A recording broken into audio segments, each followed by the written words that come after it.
And for a very special treat this week with Catherine Hurlin. Sorry, my video is not centered. I'm back in the stage Rightside headquarters, which is my dressing room at the Met Opera.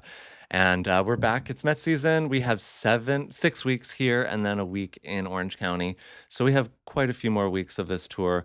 And this season, I really want to invite people into the dressing room and give you that whole experience where you hear the half an hour calls over the loudspeaker or whatever, the PA system, and it's a really unique experience. I'm going to turn the camera around to show you Catherine and Aaron Bell, who are here in the dressing room with me.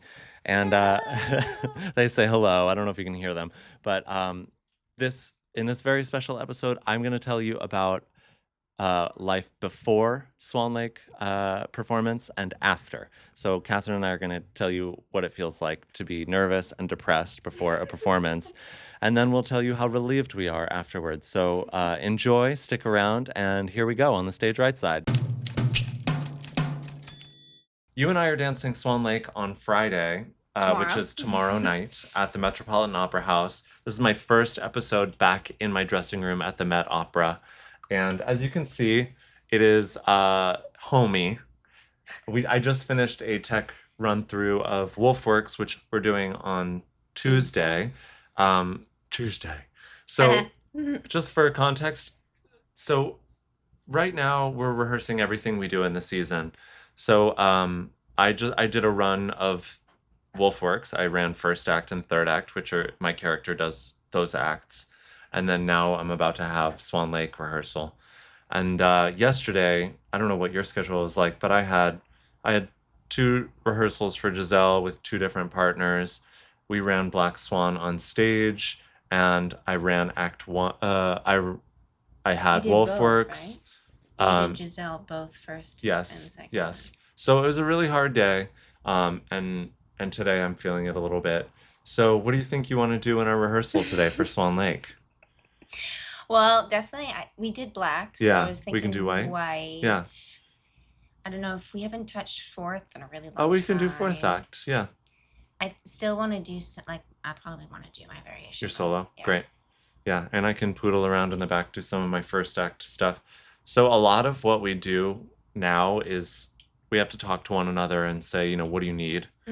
Because we're not just like blindly rehearsing the whole ballet. Our show is tomorrow. We don't want to fatigue ourselves. Right. So I'm already so tired just from running all these ballets. I bet. So yeah, that's just where we're at. How are you feeling about the show tomorrow? Fine. I mean, we've done it. Mm-hmm. I feel like we're prepared. There's obviously This is our third year doing it together? Yeah. Okay. And you debuted with me, right? No, I debuted with Jude? Juwan, and then it was with you the next year, and then me again. You again, but then your knee went out that show in DC. Yes. So, and I did another show with Jude randomly. Okay. And now we're back. Okay, cool. Yeah. All right, here we are. Do you get nervous for shows? And do feel free to speak up a little bit on the stage right side. Hi. Yes, I actually do get quite nervous. Yeah. Like I'm already starting to feel the nerves Me too. Today. Well, I think it has to do more because unlike you, I have had nothing the past 2 days. My first rehearsal today is at 5 is our rehearsal at 5:15. Why are you not rehearsing anything else? I don't know. So fascinating. I don't know. I mean, because none of the second act people for Wolfwork have anything today. I mean, there's a couple people called, but it's during our rehearsal. Yeah, so yeah, there's something, it's really hard to find a balance, everybody out there in the world, between doing too much and doing too little. Yeah. Because you can start to get in your head if you feel like you're sitting on your hands and you're like, fuck, I didn't get tired today. I know. I didn't get my heart rate up. Like, I'm going to die. I've just been so antsy all day today. Like, okay, I was here. Yeah. But like not just doing anything. Just wait. I'm not really doing anything. How do you feel before shows, like in the day of the show? Like I'm going to either vomit, poop myself, cry, or pass out all at the same time. I feel, I don't know. I was talking about this today, how our job, it feels so like frilly and unnecessary, but it is really so affects hard. you.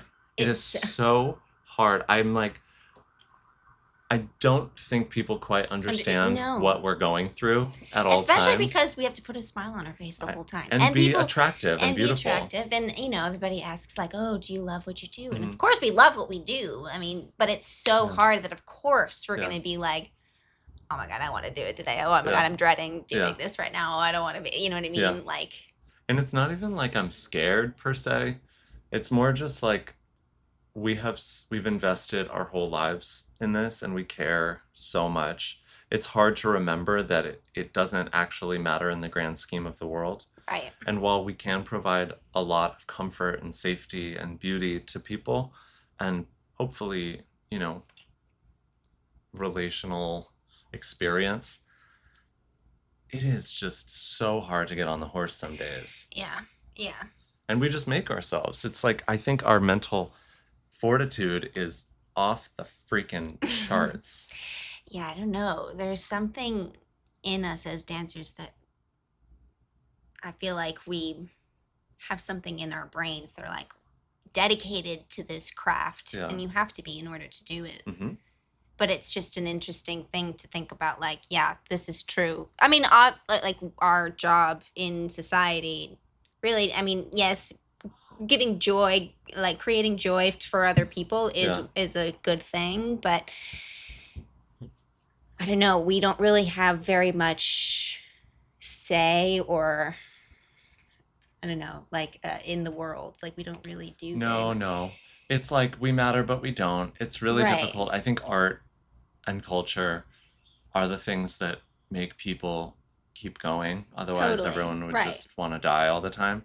And I think providing that sort of like elevated art experience for people to give them an event to sort of live through is really, really amazing and really beautiful, and giving people a community, like an art community, if you will, is really amazing. But then I remember that, like I'm not fighting for my life somewhere, I'm like putting on tights and doing twirls. Right. I'm flapping my arms for my job. I pretend to be a bird.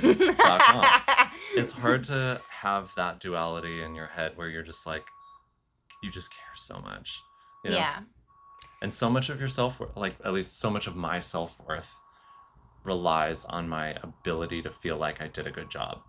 Definitely. Or like doing my best at all times, which is probably not good enough for a lot of people, but that's okay too. Accepting that as part of the gig as well. Accepting, yeah, definitely. I've been recently thinking about like, the history of ballet, the history of this building that we're in right now, the history of the company that we're in right now, and what a privilege it is that we get to experience and be a part of that kind of history. And we are one of the very few people in the world that get these experiences. I just heard about this couple that got married on stage at the Coke. Because I mean, we as dancers are probably like, why would you want to get married on stage? But it's like people's dreams. It's like people like, it's an experience. Very, very rich people. Call me. I mean, it's an experience to them, where it's like our everyday life. So it's a very interesting thing that we get to experience this like rich history of a job, but at the same time, and that's why we care so much. But like, because we want to live up to. It's interesting. I feel like people get so confused by the way we present ourselves on the internet, and just like the sort of fun-loving, happy-go-lucky artists that we can be at times. But don't get it twisted. We're mentally ill and we're obsessed and we care so much and we're depressed. The amount of videos of swans that I've been watching recently because our show is tomorrow. I struggle with that sometimes. I struggle with watching like close to performance, watching other people, because like if I start assimilating other styles, then I will be self-conscious and like viewing myself from the outside, as opposed to just like bringing whatever I am to the thing. And so like even filming myself, like we have iPhones, we can film ourselves when we do rehearsal. And we do that a lot. It's a really amazing tool. We have coaches, of course, as well. But then, we are our harshest critics. Well, I also think that sometimes a coach will be explaining things to you, and you're like, I am so not understanding what you're saying. And then you can go back to the video and see what they're seeing. And you're like, oh, okay. It's really helpful. But then, the closer I get to performance, I'm like, okay, I got to let go and let God or whatever and just trust myself. I know. So this is your 4th year doing Swan, right? Yes. So tell me about your experience, say, this year working on it as opposed to like when you first started doing it. So my first year working on it, I didn't really have that much time to like put it together, actually. We were putting together Don Q. We were doing a lot of that. I was really invested in that. And then there was, also I had to get Swan Lake, but it was kind of the back burner, especially because the entire company we do it every year. So it wasn't really Swan on everybody's. Usually ends up later in the season. This is the first time doing it in the first week of the season. So I also still feel like as a company, like they don't really rehearse the Swan, like the full call Swans as much because we do it every year. It's kind of just get back on the bicycle kind of thing. So the first year it was kind of difficult because it was really just, me and Juan in the studio by myself. You know what I mean? Like there wasn't a whole lot of like, I only got 3rd act tech rehearsal and then my, the show was basically the first time stepping on stage for 2nd act. So that was, and I kind of accepted the fact that I was like, okay, this one is going to be a rough draft. And it wasn't until actually last year that I actually felt like I had a lot of time to like really dig deep. Yeah. I had like 5 weeks of rehearsal or something like that. And I was like, I'm going to start even earlier before that and really like find a version, dig deep into the shapes and the characters and everything like that. And of course, like there's so much opportunity for different interpretations of the role that, I'm still this year, probably next year, probably the year after that, going to find things that either just make sense or just because like I want something different or. So what year principal are you now? 5, 4? I was 2022, I think it was. Okay, so 3 years now? So. Yeah. You are, after the first couple of years as a principal, I feel like the way, at least for me, the way you're existing in the company changes because you're no longer essentially like the hot new ticket. Like you're not saying you're not that. You're always going to be the hottest ticket in town. However, your relationship to the work changes because you move from trying to prove that you are principal material to trying to move that you I'm not speaking well. Then you're trying to prove that you belong to be there. Yeah. And that you are a legacy artist at this rank, making your mark on the repertoire. Yeah, it's almost like the first year they're like, oh, good, you made it through. And then the second year they like have expectations. Yes, this is very real. So how do you deal with that? How do you deal with your own feelings of like evolution in the rank of principal dancer and with roles like Swan Lake, with the Swan Queen, if you will? Well, I mean, as we said, we do it every year. So it's kind of like if people are like, oh, like, oh, are you going to do, like, how are you doing with Swan Lake this year? And, if it's not a good year, it's not a good year, but that's okay because there's always next year. Yeah. Like, we're always going to, I mean, God forbid, I don't think. I know, knock on wood, on Formica. Knock on wood. But there's always, going to be more Swan Lakes. There's always going to be more performances, and you be able to, like, build on top of that. So, yeah, I don't know. Yeah, I don't know. I've never really thought about it like that. Because every day feels like the most important day for some reason to me. But I mean, it is a stressful kind of job, especially because we are so hard on ourselves, but also we have somebody in the front of the room who's literally their job is to judge us, and literally their job is to critique us. And that's always something that, I mean, that's what we've lived with. Yeah. That doesn't bother me.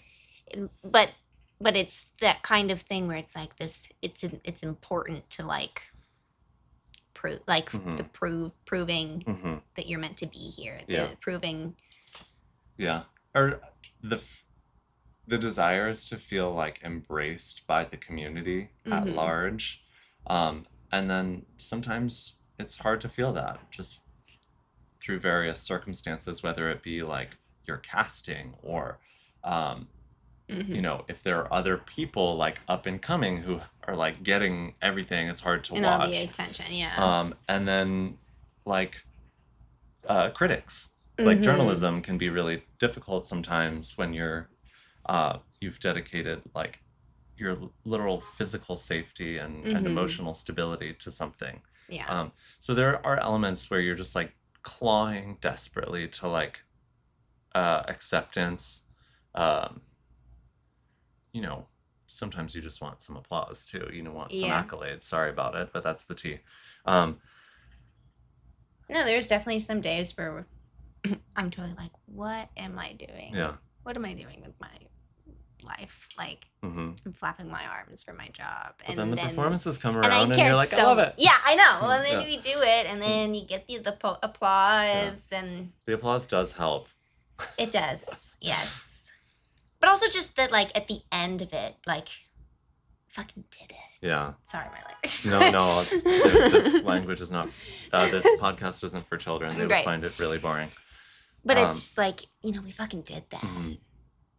We're part of the club that did that. That gets to do that. That is very, very cool.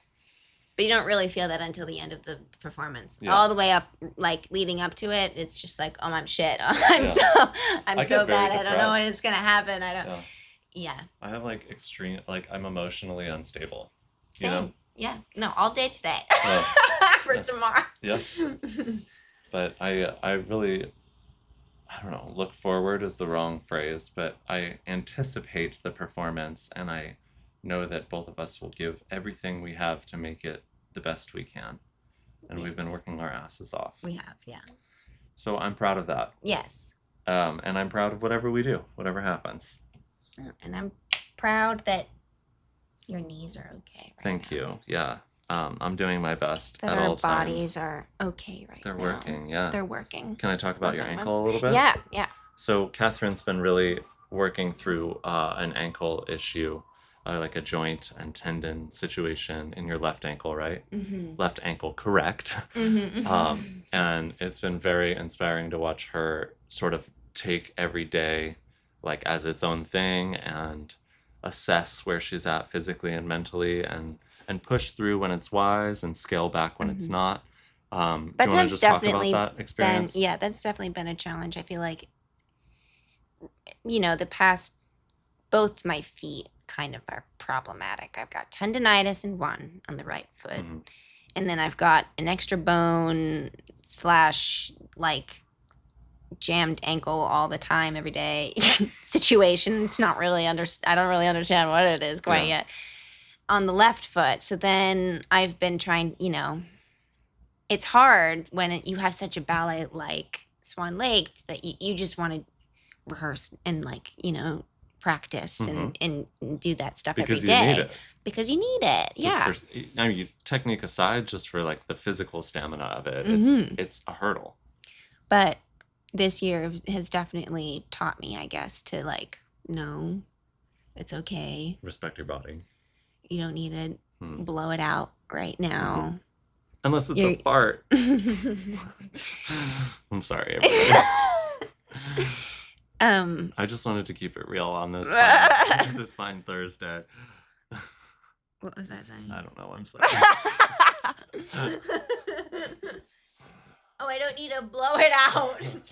Like today. Like we've done this show. We've done it how many times? Yeah. It's going to be fine. It annoys me that I've done this show for, I think this is my 13th year. I missed a year when I had my knee injury, but and I still care and I'm nervous. It's I mean, that's so good. flippin' annoying. It's good, but it also makes me feel like nerves are good. Like the adrenaline. Yeah. It's good. It would be so interesting to be, say, on Broadway, where you do the show. You do the show 8 times a week, and it's almost like you can't care anymore. Even though they're hitting the beats. I took an acting class like on the last break. It was very fun. It was for like TV and film. Not saying I want to do that at all. I was just curious, and I have no delusions of grandeur when it comes to like being in film or television. But the teacher had us watch all these interviews from very famous actors, and they all had a sort of common theme about the way you feel versus the way you are being paid to make the audience feel. Mm-hmm, mm-hmm. So, and that reminds me of certain performances where I have felt a great deal and been highly emotional, and the person coaching me or my boss or whomever would say, like, wasn't your best, or like you went overboard on this or whatever. And it just reminded me that we have emotional beats to hit. And as long as we are physicalizing the story and the emotions therein, we don't actually have to feel them at all. Mm-hmm. And it's not about us having feelings. It's about giving the audience the feels. And I find that really interesting. So like tomorrow night, there might be moments in which I don't feel anything. Mm-hmm. Because you just like, I know what to do. I know what to. I know the shape heartstrings to make. pull. I know the shape to make to get the audience to feel something. Mm-hmm. That being said, we perform this so infrequently. We do it once a year. That I always inevitably end up feeling quite a lot. Mm-hmm. But for a ballet like Giselle or something where there's a lot more like heightened drama, actually, I do find myself feeling quite a lot. But I don't know. I don't really know what I'm saying other than sometimes I feel something and maybe it's bad and it looks terrible because I look like a blubbering whale. And then sometimes I feel nothing and I hit all the shapes and the beats and the music does the work. And the audience is crying. And they're weeping boots, mama. It's very fascinating. It is true. I think especially because like our art form, we don't talk. Yeah. We just kind of make shapes. Mm-hmm. And if we make the shapes, people are like, wow. They love the hugs. They love the forgiveness. I mean, that said, there are still some ballets that I feel like I really enjoy. And I think that the audience can really see us feeling those feelings. Mm-hmm.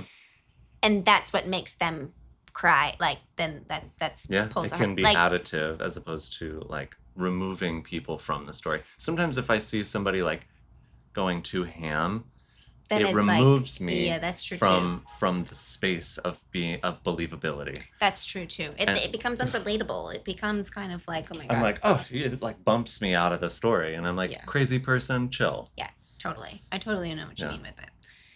I don't know. It's all everything is a tightrope. Mm-hmm. But thankfully we have good balance. I have like weird hairspray hair right now because I just did the tech. I have to shave. I hate shaving. It's hard out here. Sorry. That's okay. Okay, wait, what else did I want to ask you?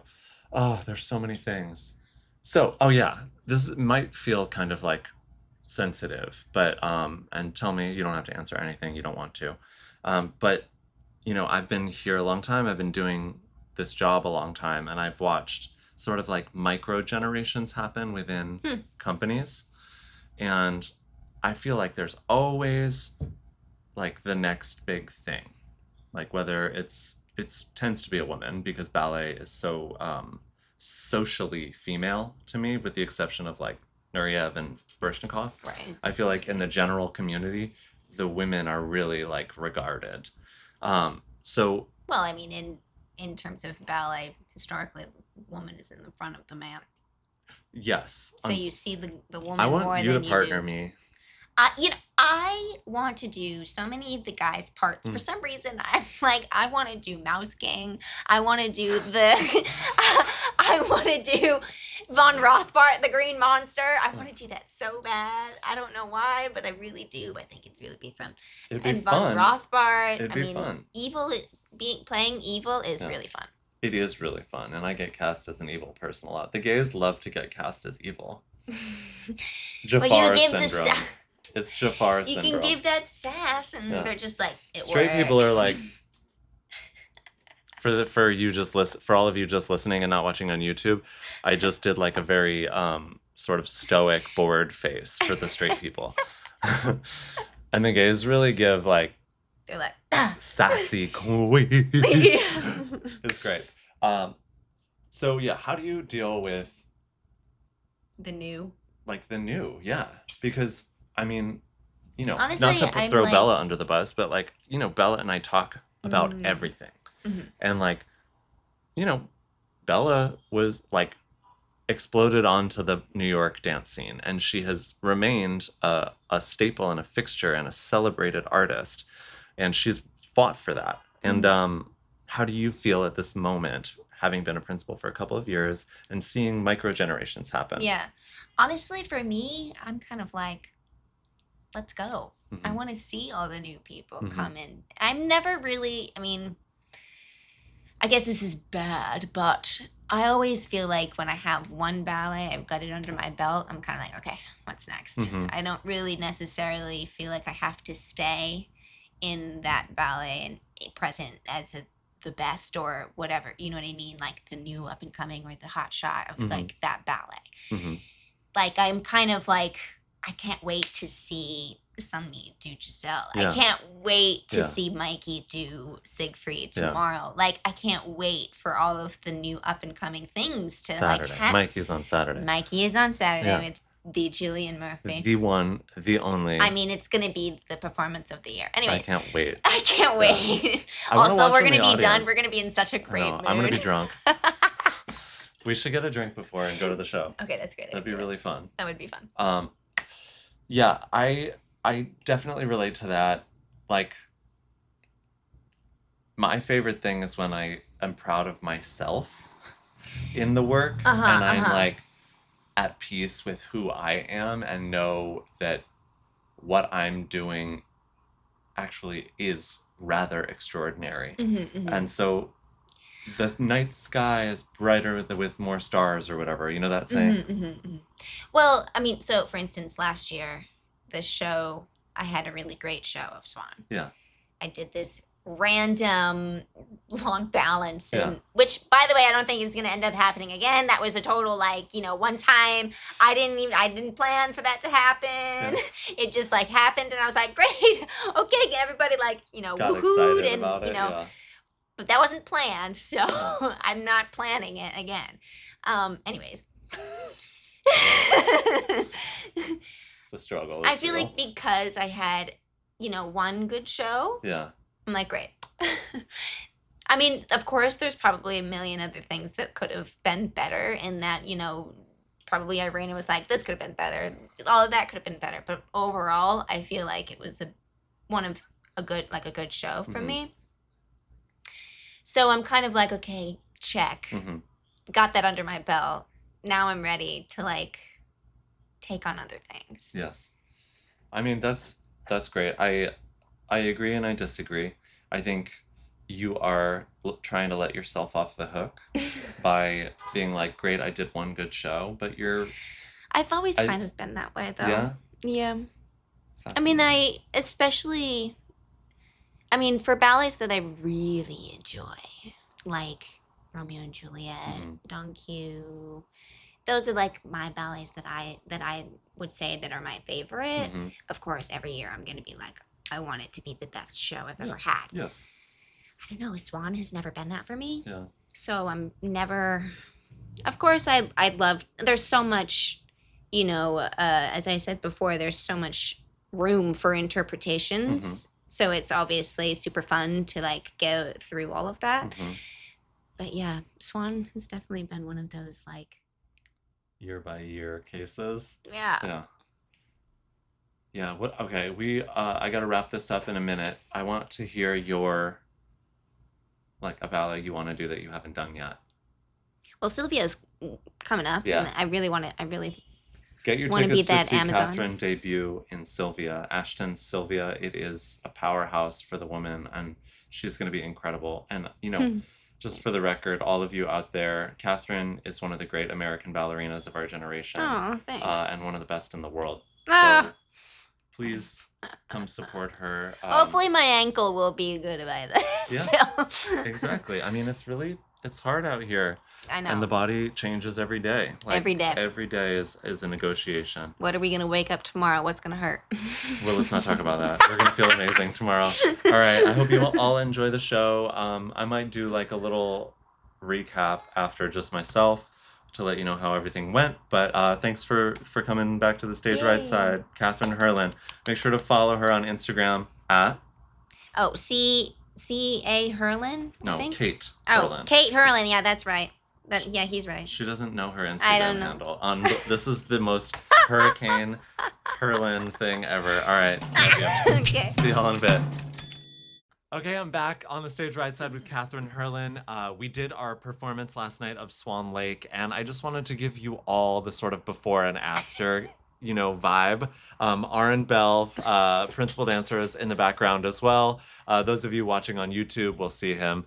But Catherine, we did it. We did it. I also, we finished...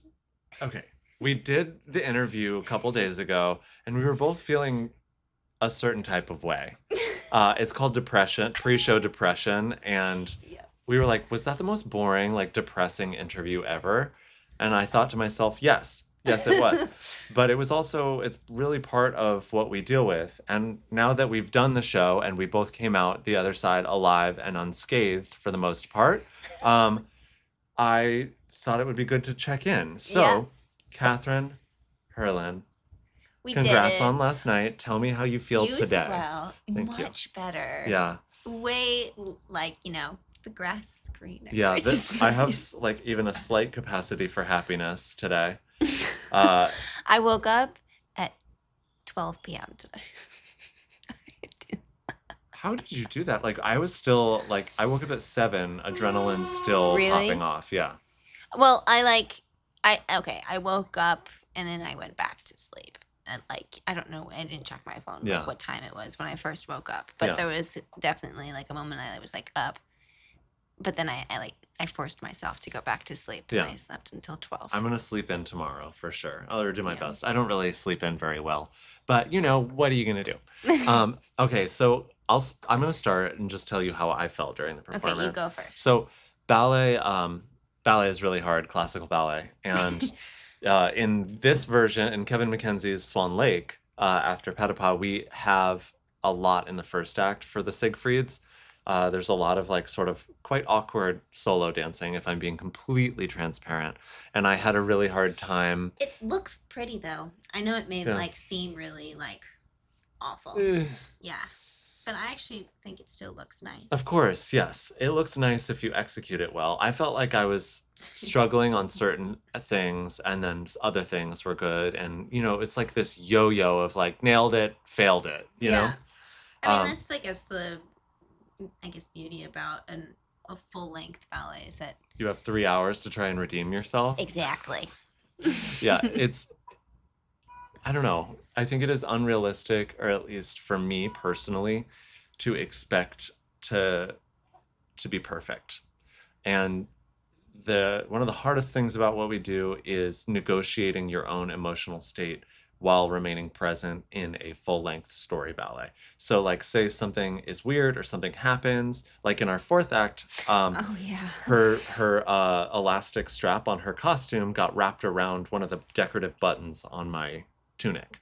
And so, obviously that takes you out of the story, but you have to problem solve in real time. So she was just sort of walking and flapping her arms while I bent over and unfastened the button that I hope that nobody really could tell. I don't know, maybe. I think it was noticeable, but what are you going to do? Sometimes wardrobe malfunctions happen, and that's nothing we can do about that. Yeah. I mean, I think that, it was definitely noticeable to the people that we know. They were like, what happened with that? Yeah, Susan was like, "Did you forget the steps?" I was like, "No, her ass was attached to my shoulder."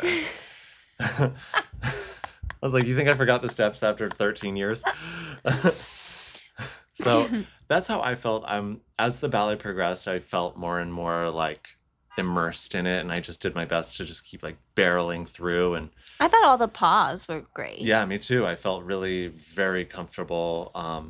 Yeah, I really enjoyed those very much. And there were elements of my solo dancing that I felt really confident in, and then elements where I was like, well, I know I can do that better. And that's live performance. Yeah. And I mean, same. I ran out of room during the my second act variation. in your solo. So I was just like boring around in this in place. In place, like trying to find a spot to like do a PK arabesque at the end without being off stage. Yeah, things like that, like bye, Aaron. Things like that, you actually, I mean, for context here, like the last time we did this on stage was the performance last year. At the Met, right? At the Met. So for all of you out there, like we don't get rehearsal on stage with sets and costumes. They give tech rehearsals to people who haven't done it before, who have done it fewer times than we have. So our first time running the ballet front to back is the performance. So naturally, like, I actually thought I was going to throw up, actually, after second act. Like, I was sitting in my room during the intermission, like, nauseous. Just absolutely nauseous.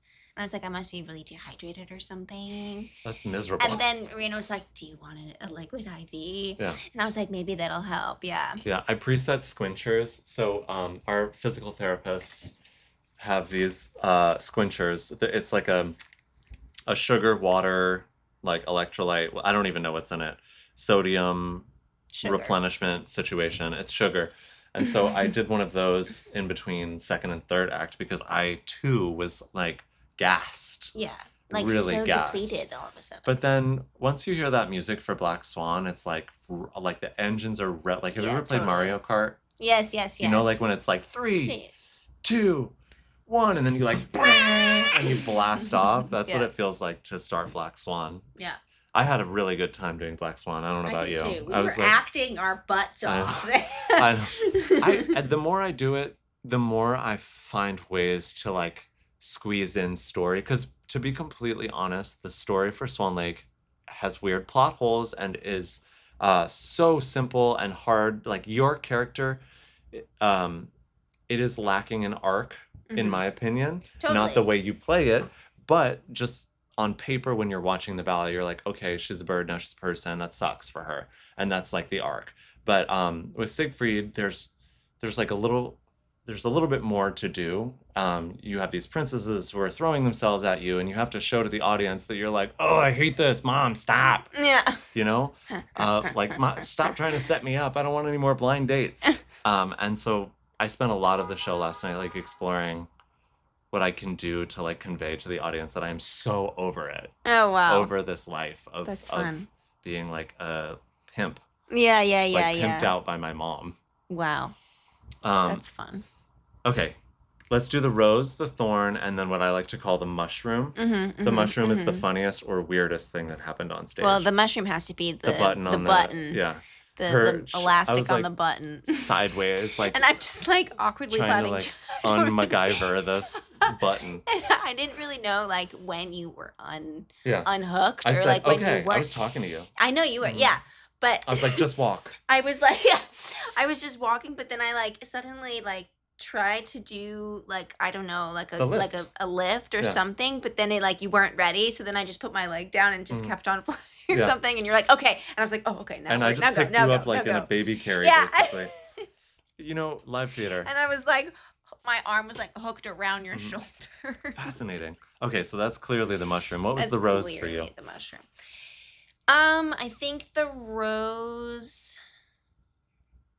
Maybe I held the last balance at the end of the coda. Oh yeah. Or I could say the coda was a good rose because I was really worried that the coda wasn't going to land. So wasn't going to be because well of her received. ankle issues, she did this double manège of coupés jetés and piqués and chaînés instead of the 32 fortes. You know, when you make a big decision like that, you're always scared that the audience is going to be like, "Oh, you're a cop out," like blah blah blah. And you're lazy, or like, "Oh, you can't do them." Try it. Yeah, exactly.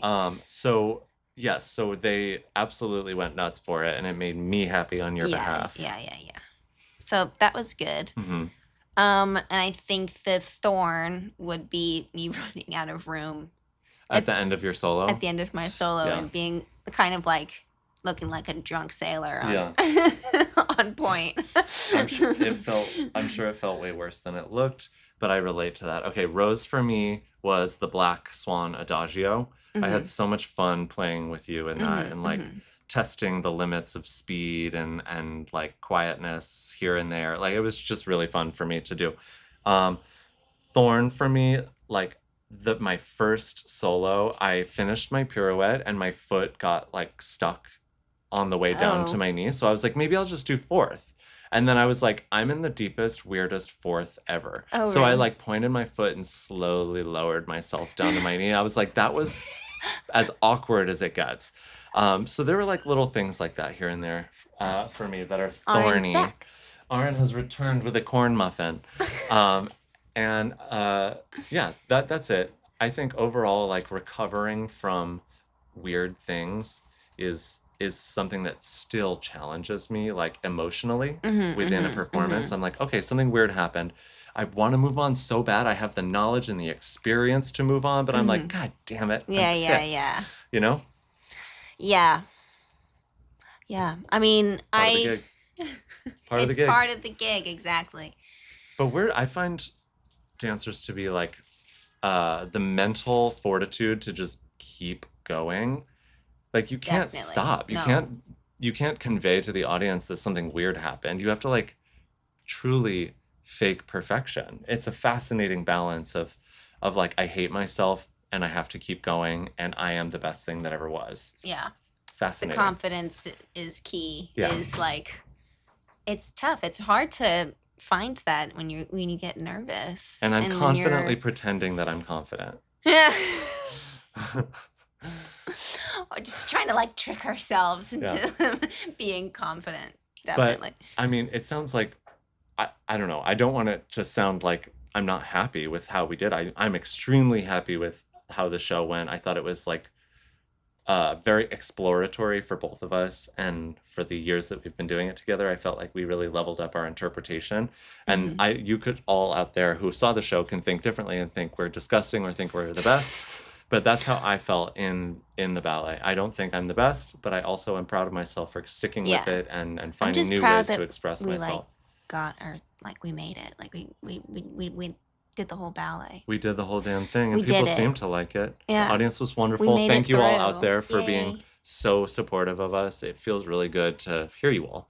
So I don't really have much else to say. We don't need to belabor this, but I just wanted to give you all like the opportunity to know that we have personalities and that our pre-show depression is contagious. I was like, my hair was in a bun. I was all sweaty and my hair was like greasy and like this. And now I'm like, hair is washed. I had a face mask on this morning. I slept till 12 p.m. Feeling like a new person. I mean, that being said, I did rehearse Giselle today. I ran the Act 2 pas de deux. Did you have rehearsal today? I didn't have anything today. Yeah, like me, like dusting off the crust on my body from last night's performance to run Giselle Act 2. I was like, you did an entire run? No. We did. We did the beginning scene and then the adagio. Like, I didn't do my variation because I physically cannot today. No, yeah. I could not either. But still, it was something that I did. Okay. Good for you. I'll see you all very soon. Tonight, Jillian Murphy is performing with Michael De La Nuez, who's making his debut as Prince Siegfried. Big merit to them. Any of y'all out in the audience, you're in for a real treat. This episode will come out after they debut, but whatever. I will see you all next time on the stage right side. Thank you so much, Catherine Hurlin, for being here. Follow her at Kate Hurlin on Instagram. I said that already, but I'll say it again. See y'all. Bye.